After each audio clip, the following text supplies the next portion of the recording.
அனைவருக்கும் வணக்கம். இன்றைய பாத்தீங்கன்னா தை கிருத்திகை, வியாழக்கிழமை வர குரு கிருத்திகை. அதாவது முருகனை இன்னைக்கு குருவா நினைச்சு நம்ம வழிபட வேண்டிய நாள். இந்த நாள்ல நம்ம முருகனை வழிபடும் போதும் குபேர சம்பத்து நமக்கு கண்டிப்பா கிடைக்கும். ஏன்னா வியாழக்கிழமை வருது இந்த கிருத்திகை நட்சத்திரம். சோ பாத்தீங்கன்னா கிருத்திகை நட்சத்திரம் எதுக்காக நம்ம வழிபாடு செய்யறோங்கிறது நிறைய பேருக்கு தெரிஞ்சிருக்கும். ஏன்னா முருக பக்தர்கள் இப்ப எண்ணிக்கையில அதிகமாயிருக்காங்க. அதனால முருகனை பற்றின விஷயங்கள் நிறைய பேருக்கு தெரிஞ்சிருக்கு. சோ கிருத்திகை, அதாவது கார்த்திகை பெண்கள் பாத்தீங்கன்னா 6 பேர் ஆறுமுகனை வளர்த்தனால இந்த 6ஆம் தேதி, அதாவது பிப்ரவரி 6ஆம் தேதி தை 24 கூட்டுத்தொகை பாத்தீங்கன்னா 2 4 ரெண்டையும் கூட்டினீங்கன்னா 6. அந்த ஆறுமுகனுக்கு உரிய அந்த எண்ணில் வியாழக்கிழமை நமக்கு தை கிருத்திகை வந்திருக்கு. இது ஒரு சிறப்பான குபேர சம்பத்து உடைய ஒரு நல்ல நாள். இந்த நாள்ல நீங்க காலையில விரதம் இருக்கவங்க இருந்துட்டு இருப்பீங்க.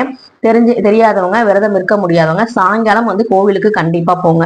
உங்க வீட்டு பக்கத்துல இருக்க கோவில்களுக்கு போய் நீங்க எத்தனை விளக்கு ஏத்தணும், என்ன செய்யணும், என்ன நீங்க புஷ்பம் வாங்கி கொடுக்கணும் அப்படிங்கிறத இந்த வீடியோல சொல்லியிருக்கேன். ஸோ வீடியோவை ஸ்கிப் பண்ணாம பாருங்க. உங்களுக்கு இது பயனுள்ளதா இருக்கும். தீராத நோய் இருக்கிறவங்களுக்கு என்ன கவசம் படிக்கணும் அப்படிங்கிறதையும் சொல்லியிருக்கேன். ஸோ கண்டிப்பா வீடியோ ஸ்கிப் பண்ணாம பாருங்க. எளிமையான வழிபாடு. முருகப்பெருமான் கிட்ட நீங்க கூடையா பூவை கொட்டினாலும் தங்கத்தால நீங்க அலங்காரம் பண்றவங்களுக்கு எல்லாத்துக்குமே செய்ய மாட்டாரு. நீங்க மனசார முருகன் மேல உண்மையான அன்பும் பக்தியும் வச்சு ஒரே ஒரு செடியில பூத்த பூவை கொண்டு போய் நீங்க முருகனோட பாதத்துல சமர்ப்பித்தாலே போதும். உங்களுக்கு வேண்டிய வரங்கள் அத்தனையும் கொடுப்பாரு. ஏன்னா எந்த கடவுளுமே பாத்தீங்கன்னா அன்பையும் பக்தியையும் மட்டும்தான், உண்மையை மட்டும்தான் எதிர்பார்ப்பாங்க. மற்ற எதையுமே எதிர்பார்க்க மாட்டாங்க. சோ பாத்தீங்கன்னா எல்லோருக்கும் கடவுள் ஒண்ணுதான். இப்ப நம்ம வீடியோக்குள்ள போயிடலாம். ஃபர்ஸ்ட் பாம்பன் சுவாமிகள்ங்கிறவங்க கேள்விப்பட்டிருக்கீங்க. இது எதுக்காக நான் சொல்றேன்னா, என்ன கவசம் உங்களை வீட்டுல யாராவது தீராத நோயில இருக்காங்க, ரொம்ப கஷ்டப்படுறாங்க நோய் நொடியில அப்படின்னா கண்டிப்பா இந்த கவசத்தை படிங்க. கண்டிப்பா அவங்களுக்கு நல்லதே நடக்கும். அது என்னன்னு பாத்தீங்கன்னா, பாம்பன் சுவாமிகள் அப்படிங்கிறவரை கேள்விப்பட்டிருப்பீங்க. முருக பக்தர். அவர் பாத்தீங்கன்னா ஒரு முறை சென்னைக்கு வரும்போது அவர் காலில் பாத்தீங்கன்னா, அதாவது அந்த குதிரை வண்டியோட சக்கரம் காலில் ஏறிடுச்சு. ஸோ பாத்தீங்கன்னா அப்ப அவரோட எலும்பு முறிவு ஏற்பட்டிருக்கு. அப்ப ஹாஸ்பிட்டல்ல அட்மிட் பண்ணும்போது மருத்துவர்கள் என்ன சொல்லியிருக்காங்கன்னா, இவரோட கால் இப்ப சரி பண்ண முடியாது அப்படின்னு சொல்லியிருக்காங்க. ரொம்ப நாள் ஆகும்னு சொல்லியிருக்காங்க. அதை கேட்ட பாம்பன் சுவாமிகள், அவர் முருக பக்தருங்கனால, முருக பக்தர் எல்லாருமே பாத்தீங்கன்னா டாக்டர்களை நம்புறதை விட அவங்க முருகனை தான் அதிகமா நம்புவாங்க. ஸோ பாத்தீங்கன்னா முருகனை நல்லபடியா வேண்டிக்கிட்டு எனக்கு இது சரியாகணும்னு சொல்லிட்டு சண்முக கவசத்தை பாராயணம் பண்ணியிருக்காங்க. அவங்க சீடர்களும் சேர்ந்து சண்முக கவசத்தை பாராயணம் பண்ணியிருக்காங்க. அப்படிப்பட்ட அந்த சண்முக கவசத்தினாலதான் அவருடைய கால் சரியா இருக்கு. இதை அவரே சொல்லியிருக்காரு. அவர் ஹாஸ்பிட்டல்ல மயில் நடனம் ஆடினதாகவும், அவர் கனவுல முருகன் வேலால அந்த காலை சரி பண்ணதாகவும் அவரே சொல்லியிருக்காரு. சோ இந்த மாதிரி மிராக்கள், இந்த மாதிரி அதிசயங்கள் எல்லாமே பாத்தீங்கன்னா முருகனை வழிபடும் போது நமக்கு நடக்கதான் போகுது, நடந்துகிட்டு இருக்கு. நிறைய பேருக்கு நடக்குது. ஆனா சில பேரால சொல்ல முடியுது, சில பேரால சொல்ல முடியாது. அவ்வளவுதானே தவிர நிறைய பேர் சாதாரண ஒரு சாமானியனுக்கும் சரி, சக்தி வாய்ந்த பெரிய சித்தருக்கும் சரி, யாருக்கா இருந்தாலும் முருக கடவுள் அருள் பாலிக்கிறதுங்கிறது நமக்கு நிஜமாவே நடந்துகிட்டு தான் இருக்கு. இதை பாத்தீங்கன்னா அந்த சண்முக கவசத்தை நம்ம படிக்கும் போது கந்த சஷ்டி கவசம் மாதிரி இதுவும் பாத்தீங்கன்னா 30 பாடல்கள் இருக்கும். அதே மாதிரி உயிரெழுத்துல ஆரம்பிச்சு மெய்யெழுத்துல முடியும். இந்த மாதிரி இந்த அற்புதமான கவசத்தை நீங்க படிக்கும் போது உங்க வீட்டுல யாராவது தீராத நோயினால அவதிப்படுறாங்க, ரொம்ப கஷ்டப்படுறாங்க அப்படின்னா இந்த சண்முக கவசத்தை படிங்க. கந்த சஷ்டி கவசம் வேற, சண்முக கவசம் வேற. இந்த சண்முக கவசத்தை படிக்கும் போது நமக்கு இந்த தீராத நோயில இருந்து விடுபட முடியும். நெக்ஸ்ட், என்னால இதெல்லாம் படிக்க முடியல, என்னால இந்த மந்திரத்தை எல்லாம் உச்சரிக்க முடியாது அப்படின்னா கண்டிப்பா ஓம் சரவண பவ அப்படிங்கிற இந்த மந்திரத்தை நீங்க உச்சரிச்சாலே போதும். உங்களால எத்தனை முறை உச்சரிக்க முடியுதோ அத்தனை முறை நீங்க உச்சரிக்கலாம். கோவிலுக்கு போக முடியல, என்னால சாமி கும்பிட முடியல, சாமி ரூமுக்குள்ள போக முடியாது, நிறைய விஷயங்கள் இருக்குனாலும் மனசுக்குள்ளே நீங்க சொல்லிக்கிட்டாலே போதும். அந்த முருகனோட அருள் நமக்கு பரிபூர்ணமா கிடைக்கும். அதுக்கப்புறம் பாத்தீங்கன்னா இன்னைக்கு முடிஞ்சா இந்த பாடல் வரிகளை நீங்க கண்டிப்பா பாடுங்க. அது என்னன்னு பாத்தீங்கன்னா, துள்ளுமத வேல்கை கனையாலே, தொல்லை நெடு நீல கடலாலே, மெல்லவரு சோலை குயிலாலே, மெய்யுருகு மானை தழுவாயே, தெல்லுதமிழ் பாட தெளிவோனே, செய்யுகும் ரேச திரளோனே, வள்ளல் தொழுஞான கடலோனே, வள்ளிமண வாழ பெருமானே அப்படிங்கிற இந்த பாட்டையும் நீங்க பாராயணம் செய்யுங்க. நான் முடிஞ்சா டிஸ்கிரிப்ஷன்ல டைப் பண்ணி போடுறேன். நீங்க அதையும் பார்த்து நீங்க பாராயணம் செய்யுங்க. ரொம்ப ரொம்ப நல்ல சக்தி வாய்ந்த ஒரு பாடல் வரி.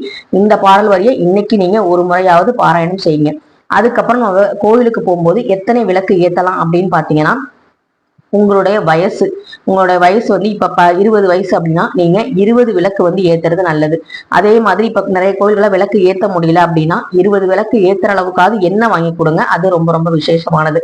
அது மட்டும் இல்லாம நீங்க வந்து பாத்தீங்கன்னா உங்க பிள்ளைகள் வந்து படிச்சுக்கிட்டு இருக்காங்க. இப்ப வந்து நிறைய தேர்வுகள்லாம் வருது, நிறைய வந்து பப்ளிக் எக்ஸாம்லாம் வரப்போகுது. ஸோ அந்த பிள்ளைகள் வந்து நல்லா படிக்கணும், பரீட்சையில் வந்து நல்லா தேர்வு எழுதணும் அப்படின்னா நீங்க வந்து அவங்களுடைய வயசு வந்து கம்மியா தான் இருக்கும். அந்த வயசுக்கு ஏற்ற மாதிரி சின்ன சின்ன கோயில்கள்ல விளக்கு ஏத்துறதுக்கு தட்டெல்லாம் வச்சிருப்பாங்க. அப்படி விளக்கு ஏத்த முடியுது அப்படின்னா கண்டிப்பா நீங்க விளக்கு வந்து அந்த எண்ணிக்கையில நீங்க வந்து விளக்கு வந்து ஏத்துங்க. அதே மாதிரி அந்த எண்ணிக்கையில அந்த குழந்தையோ அந்த வீட்டுல யாருக்கு நீங்க வேண்டுதல் வைக்கிறீங்களோ அந்த வயசுக்கு ஏத்த அந்த சுற்று வந்து நம்ம வந்து பிரதட்சணம் வந்து பண்ணிட்டு வரணும் கோவில்ல. இப்ப வந்து 15 வயசுனா 15 முறை வந்து நம்ம கோவிலை சுற்றி வரணும், முருகனை சுற்றி வந்துட்டு நம்ம வந்து வேண்டுதல் வைக்கணும். அதே மாதிரி வேண்டுதல் வைக்கும் போது நம்ம கோவிலுக்கு போகும்போது வெறும் கையோட போகக்கூடாது.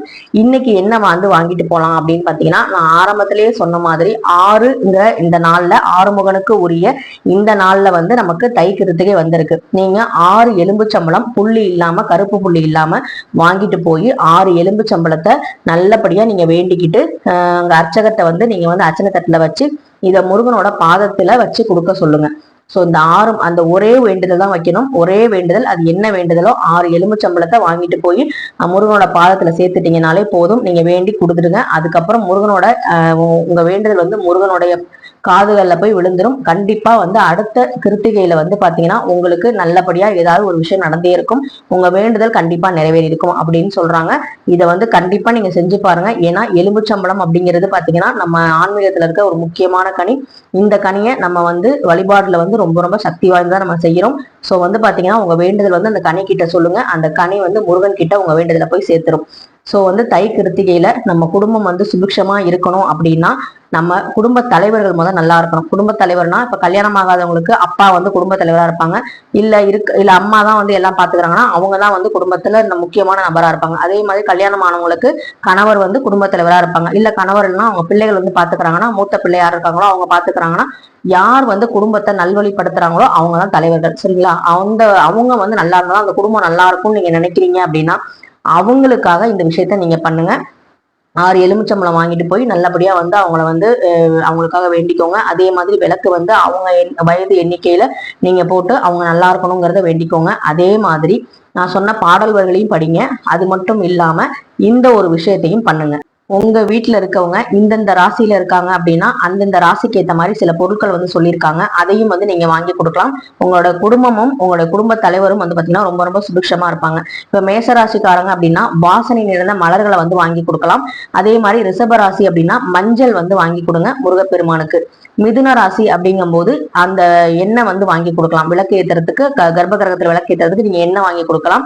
அதே மாதிரி கடக ராசிக்காரங்க அந்த எண்ணெயில வந்து நம்ம திரி போட்டு ஏத்துறதுக்கு திரி வந்து வாங்கி கொடுக்கலாம். அப்புறம் வந்து பாத்தீங்கன்னா சிம்ம ராசிக்காரங்க வந்து கோதுமை மாவு இல்லைன்னா கோதுமையால செய்யப்பட்ட ஏதாவது ஒரு பண்டம், அதாவது வந்து இனிப்பு பலகாரம் ஏதாவது நீங்க வாங்கி கொடுக்கலாம். சோ இந்த மாதிரி நீங்க வாங்கி கொடுக்கலாம். கன்னி ராசிக்காரங்களும் பாத்தீங்கன்னா தீபம் வந்து வாங்கி கொடுக்கலாம். அதே மாதிரி பாத்தீங்கன்னா மஞ்சள் நிறம், துலாம் ராசிக்காரங்க வந்து மஞ்சள் நிறம் மலர்கள் வந்து வாங்கி கொடுக்கலாம். அப்புறம் வந்து விருச்சிக ராசிக்காரர்கள் வந்து நெய் வந்து வாங்கி கொடுக்கறது ரொம்ப ரொம்ப நல்லது. தனுசு ராசிக்காரங்களும் வந்து பாத்தீங்கன்னா தீபம் ஏற்றுவதற்கு எண்ணெய் வாங்கி கொடுக்கலாம்.